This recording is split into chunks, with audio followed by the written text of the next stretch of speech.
आज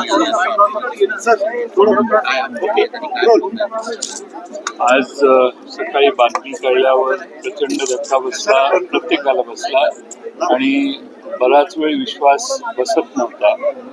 अलीकडच्या काही दिवसामध्ये आम्ही एकत्रित बराच वेळा भेटलो, अनेक चर्चा झाल्या आणि दोन्ही राष्ट्रवादीच्या कार्यकर्त्यांनी एकत्रित निवडणुका लढवाव्यात अशा बाबतीतले काही निर्णय आम्ही घेतले.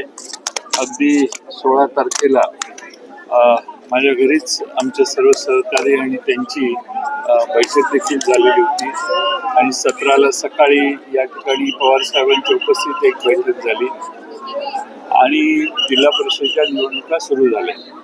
आज दुर्दैवाने आज ते आपल्यात नाही आहेत. अनेक प्रसंग असे आयुष्यात त्यांच्याबरोबर काम करताना आम्हा सगळ्यांना अनुभवायला आले.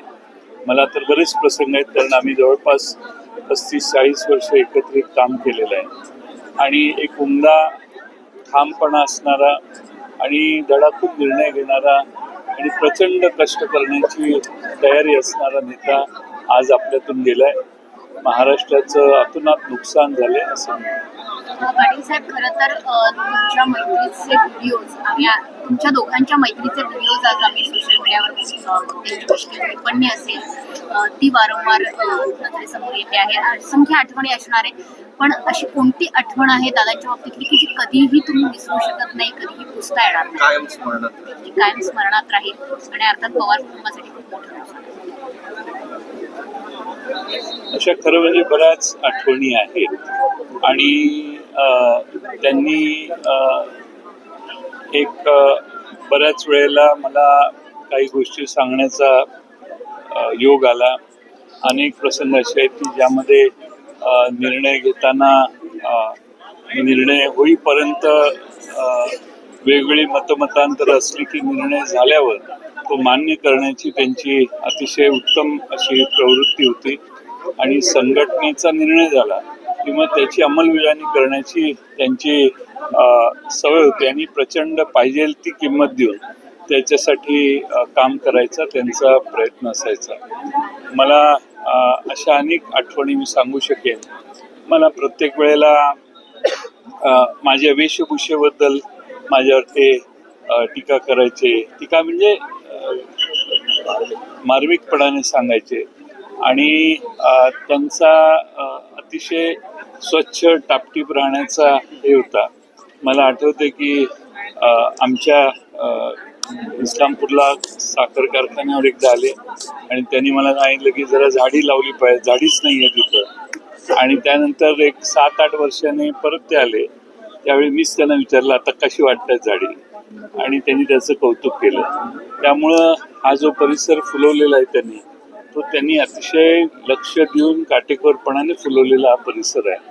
माझ्याकडे त्यांच्या असंख्य आठवणी आहेत. आज या क्षणी मी सांगू शकत नाही, पण भविष्य काळात मी नक्की याच्यावर एकत्र याव्यात, एकत्र निवडणुका लढवण्याचं ठरलेलं होतं, मीटिंग झालेल्या होत्या, पण तशी वेळ समीप आली होती आणि ती गाठू शकली नाही. सकाळी चर्चा झाली, काय नेमकी चर्चा पॉझिटिव्ह होती, त्यांची भूमिका काय नेमकी असणार? त्यांची अलीकडच्या काळामध्ये ही भूमिका होती की दोन्ही पक्ष एकत्रित यावेत, एकसंघ पुन्हा आपण सगळे व्हावे आणि त्यासाठी माझ्या आणि त्यांच्या बऱ्याच बैठका देखील झालेल्या होत्या आणि त्यानंतर आमच्या पक्षाचे प्रमुख पदाधिकाऱ्यांची आणि त्यांचीही अलीकडच्या काळात बैठक झालेली होती. फक्त या स्थानिक स्वराज्य संस्थांच्या निवडणुका या आपण आघाडी करून लढवाव्यात आणि नंतर त्या बाबतीत आपण निर्णय घ्यावा अशी त्यावेळी आम्ही चर्चा केली. विमान अपघात झाला याची आता चौकशी व्हायला पाहिजे. संशय व्यक्त केला जातोय या बैठकीवर, याच्यावर राजकारण देखील याकडे कसं? आदरणीय शरद पवार साहेबांनी मगाशीच याच्यावर स्पष्टीकरण दिलेलं आहे, पण विमान अपघात म्हटला की त्याची चौकशी होतेच. ब्लॅक बॉक्स मिळून त्याचं रिडिंग होऊन त्यात काय शेवटच्या काही क्षणात घटना घडल्या या पुढं आल्याशिवाय अंतिम निष्कर्ष काढता येणार नाही. पण एकंदर बघितलं तर वैमानिकांनी 2 फेरेवर मारलेले होते आणि ती एअरस्ट्रीपच जरा उंच आहे, एक 50-100 फुटाचं तिन्ही बाजूने खाली खड्डा आहे, शेत खाली आहे आणि हे भराव करून ते एक्सटेन्शन केलेली एअर स्ट्रीप आहे आणि त्यामुळं पायलटला कदाचित लक्षात आलं नसेल की आपण एअर स्ट्रीपवर उतरतोय का बाजूला उतरतोय आणि त्यामुळं हा अपघात झालेला असा आहे. आणि त्याला ज्यावेळी कळलं की धुक्यामुळं असं म्हणतात, पण माझ्या माहितीप्रमाणे तिथे जे सगळे उपस्थित होते त्यांचं म्हणणं होतं की असं काही धुकं नव्हतं त्यावेळी.